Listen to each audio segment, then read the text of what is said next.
If the Calgary Flames are selling, the Boston Bruins would no doubt have interest in a few players. But can they make it work? We'll discuss that on today's podcast, as well as preview tomorrow night's game against the Montreal Canadiens, and take a seat in the latest installment of the History Corner. Let's get into it on today's episode of Locked On Boston Bruins. You're Locked On Bruins, your daily podcast on the Boston Bruins. Part of the Locked On Podcast Network, your team every day.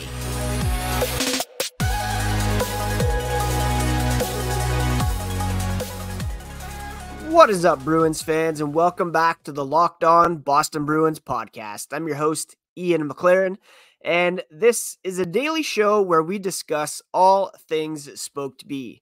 Thank you so much for making Locked On Bruins your first listen every day.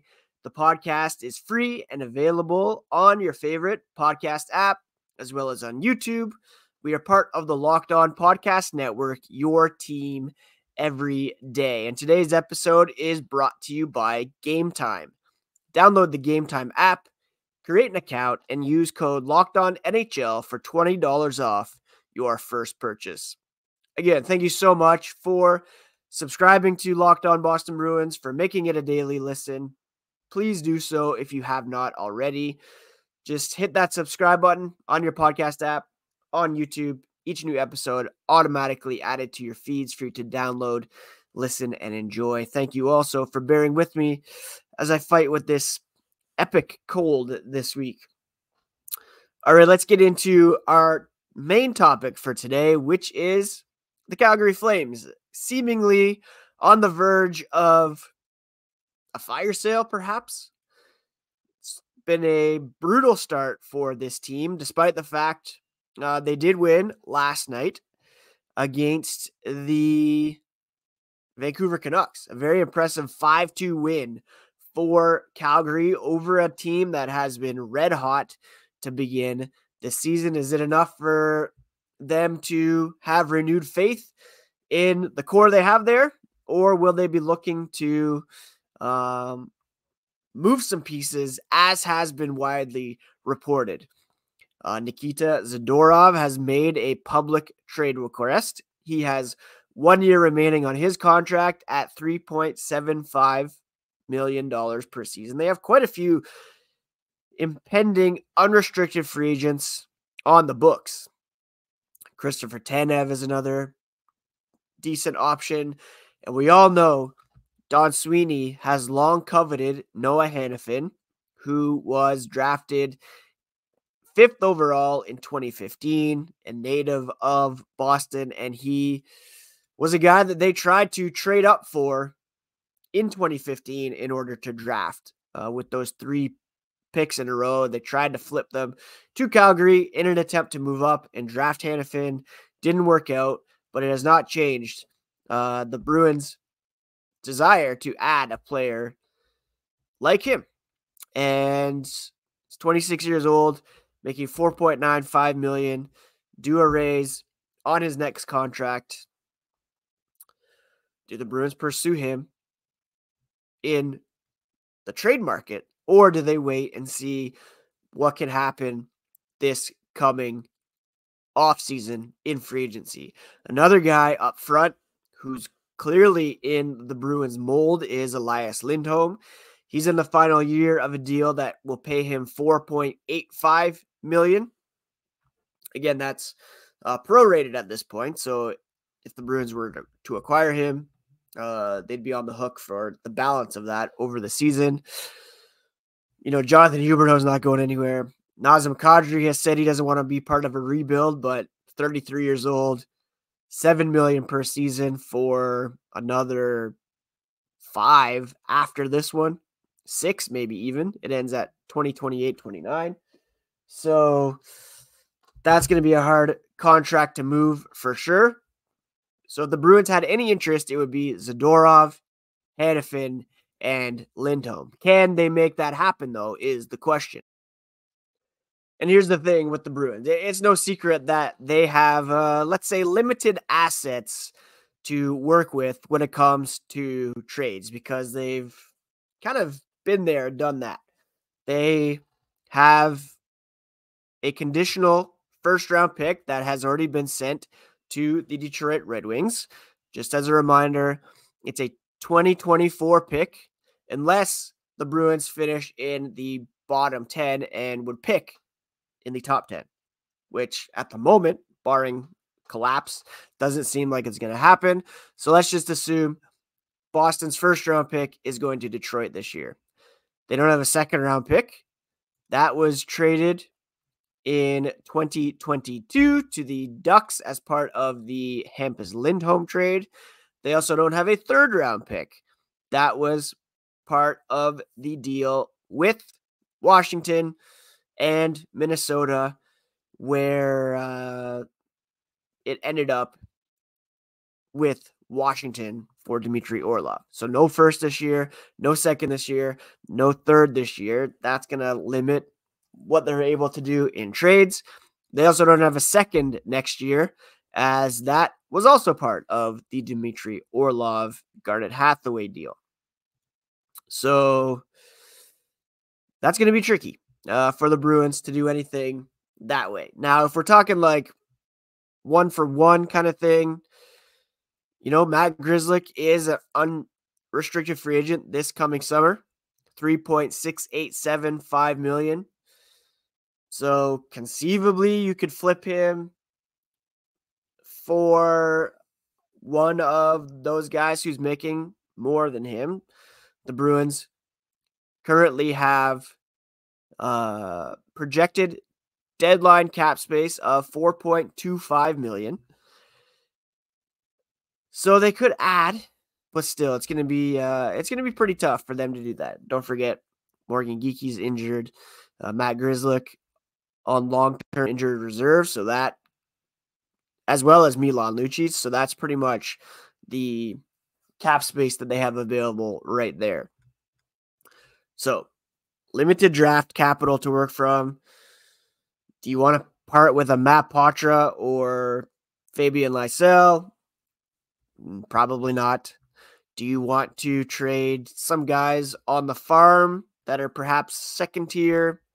Maybe, but that might not be enough to tip the scales anyways. Plus, there's the issue of taking on the contract and where that space is going to come from. Do you flip your impending unrestricted free agents? Maybe, but Jake DeBrusk, Matt Grzelcyk, Derek Forbort, those are the guys that would clear that space for you. So altogether, yes, the Bruins would likely be interested in Elias Lindholm, Noah Hanifin, perhaps even Nikita Zadorov, but they have limited draft picks to draw on in order to make a trade. Limited cap space to add. Do you want to disrupt the chemistry once again? And who goes out? Do you trade a Matt Grzelcyk for Noah Hanifin? Is it even enough? Probably not. Jake DeBrusk. All that to say, the Bruins will likely wait until the offseason, where they will have an equal shot at pursuing Hanifin, pursuing Lindholm in free agency. Hopefully the cap will go up. They'll have some guys coming off the books, and that's likely when they would do something. I'm not sure if, unless Don Sweeney has some more trade magic up his sleeve, then the Bruins likely won't be able to pull anything off with the Calgary Flames. But it's on the table. Perhaps Don can make something work. We'll have to wait and see. At the moment, the Flames, the heat on them is a bit off after that win over Vancouver. Maybe they think they can turn things around. Zadorov, for sure, though, has made a public trade request, but I don't really see him as an upgrade over Grzelcyk or even Derek Forbort, for that matter, on the left side. So I don't really see that happening. They do have a game coming up, though, and we're going to preview that one here as the podcast continues. GameTime is the only ticketing app that gives you complete peace of mind with your purchase. That's because you can see the view from your seat before you buy, so you know exactly what to expect when you arrive. Buy tickets in seconds with as few as 2 taps. They have deals on tickets right up to the start of the event, even an hour after it starts. It's the place to find last-minute seats, and they have a game-time guarantee that means you'll get the best price. If you find tickets in the same section and row for less, GameTime will credit you 110% of the difference. Get deals on tickets for football, basketball, hockey, baseball, concerts, comedy, theater, and more. Just download the GameTime app, create an account, and use code LOCKEDONNHL for $20 off your first purchase. Create an account, redeem code LOCKEDONNHL for $20 off on GameTime, last-minute tickets at the lowest price, guaranteed. Thank you so much again for making Locked On Bruins your first listen of the day. If you're looking for something to check out next, Locked On has launched the first ever national sports 24/7 streaming channel on YouTube. Locked On Sports Today is here for you 24/7, covering the top sports stories of the day with local experts and Locked On national show hosts covering every league. Go to Locked On Sports Today on YouTube and subscribe to the first ever national sports 24/7 streaming channel. The Bruins have been off for several days here following that win over the Buffalo Sabres on Tuesday. They'll be back in action Saturday against the Montreal Canadiens, a rematch of last Saturday's game in Montreal, in which the Habs came out on top 3-2. Talked about that one earlier this week. Everydayers will know that we addressed their sluggishness, perhaps having a bit too much fun, maybe the rookie dinner night in Montreal. The Bruins, a couple days off between games. They'll be able to really recover here and hopefully come out fresh and ready to avenge that loss. The Habs coming in not too hot, 3-6-1 over their last 10, including a loss on Thursday to Vegas. A very back and forth affair. In the end, the Habs just could not hang on with the defending Stanley Cup champions. It reminded me, remember how Montreal beat Vegas in the semifinals to go to the Stanley Cup final a few years ago? What a weird time that was. Anyways, over the last 5 games, Mike Matheson is their most prolific player. He's a blue liner, 2 goals, 5 assists for 7 points over his last 5 games. For the Bruins, David Pastrnak with 10 points in 5 games, 7 of those being assists. And Jim Montgomery the other day talked about how he's been so impressed with David Pasternak's ability to create and thrive, even with all these new centers in the mix and, without the benefit of David Krejci and Patrice Bergeron. And again, Jim Montgomery, very impressed with the winger's ability to create on his own, to continue to challenge for 60 goals, setting new heights when it comes to helpers, just taking his game to a whole new level. And Montgomery said he thought Pasta would have a harder time producing without Bergie and Krejci. But he had said last year there's going to be a lot more put on him. And because they figured those guys were moving on, he said, I'm expecting it. Don't worry about it. And he's proving that to be right. They have not had to worry about it at all.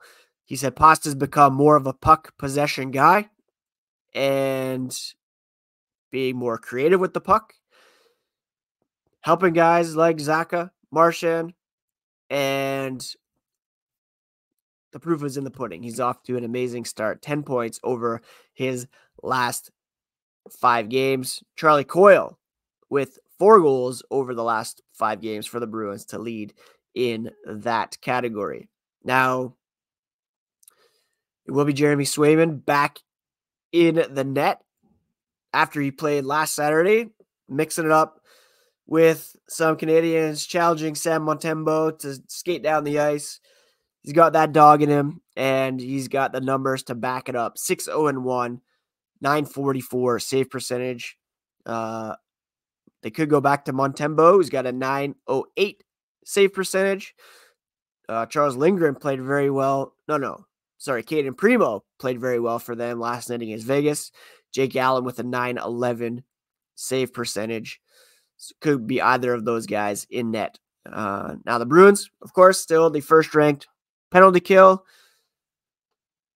Montreal's power play ranks 16th at 20.6. Their penalty kill is 23rd at 75.3. Again, on paper, this is one the Bruins should be able to take. 13th ranked goals for, 22nd ranked goals for Montreal. And the Bruins allowing only 2 goals per game, which is tops in the NHL. Montreal allowing 3.47, which is ranked 23rd. So on paper, should be another win for the Boston Bruins. And I'm looking forward to them avenging last Saturday night's loss in Montreal. That's a quick preview for you. And coming up, going to dig into the history corner. And I want to tell you the story of Dit Clapper, a Bruins legend. The Jace Case provides 5 life-saving antibiotics for emergency use. All it takes to get a Jace Case is fill out a simple online form and in some cases jump on a quick call with one of their board-certified physicians. You can get ongoing care from their physicians on any treatment-related questions. Doctor-created, doctor-recommended, and you don't have to be unprepared. In the case of a natural disaster or otherwise, everyone should be empowered to care for themselves and their loved ones during the unexpected. Jace handles everything from online evaluation to licensed pharmacy medication delivery and ongoing consultation. If you or someone you love would get some peace of mind by having a year's supply of any daily med, go to jacemedical.com to see if it's offered for you. Remember to use promo code LOCKEDON for $20 off your purchase. All right, friends, it's story time here as I'm dipping back into Brian McFarland's original 6 on the Bruins. History corner, something I thought was important to explore here during this centennial season. You may have heard the name Dit Clapper in the past. Who was he? What was he all about? If you ever wonder why old-time Bruin Aubrey Dit Clapper is in the Hockey Hall of Fame, listen to this. The guy played in the NHL for 20 years. He was the first player in history to perform for 2 full decades. He's the only NHL player to be listed on the NHL All-Star team at both forward and defense. And he remains the only Bruin to play on 3 Stanley Cup winning teams. Clapper broke in with the Bruins as a strapping right winger in 1927. The following year, he found himself sipping bubbly from the Stanley Cup. He played on the dangerous Dynamite line with Cooney, Weiland, and Dutch Gaynor. And in his 3rd season, 1920-30, he exploded for 41 goals in 44 games, helping the Bruins to an almost perfect 38-5-1 record. And that was the Bruins' best record until last season. Postseason glory eluded Clapper and the Bruins, though, as they fell to the Canadiens in an uncommon 2-game final series. By 1937, told he'd lost a step as a forward, he shrugged and moved back to defense. Within a year, he was so proficient in his new role that he made the first All-Star team. Despite his size and strength, he was known as a clean, sportsmanlike player, and he earned plenty of respect. One night, after an altercation on the ice, he lashed out and punched the ref, a young chap named Clarence Campbell. Campbell was so astonished at this uncharacteristic outburst that he recommended leniency. Campbell confessed that he had provoked the Bruins star. I called Clapper a name that angered him. I was wrong to do so. The result was a 1-game suspension. Can't imagine that happening in today's NHL. Prior to the 1945-46 season, Clapper was named player coach of the Bruins and guided them to the 46 finals. In February of the following year, he bowed out as a player, but coaching didn't provide any greater satisfaction.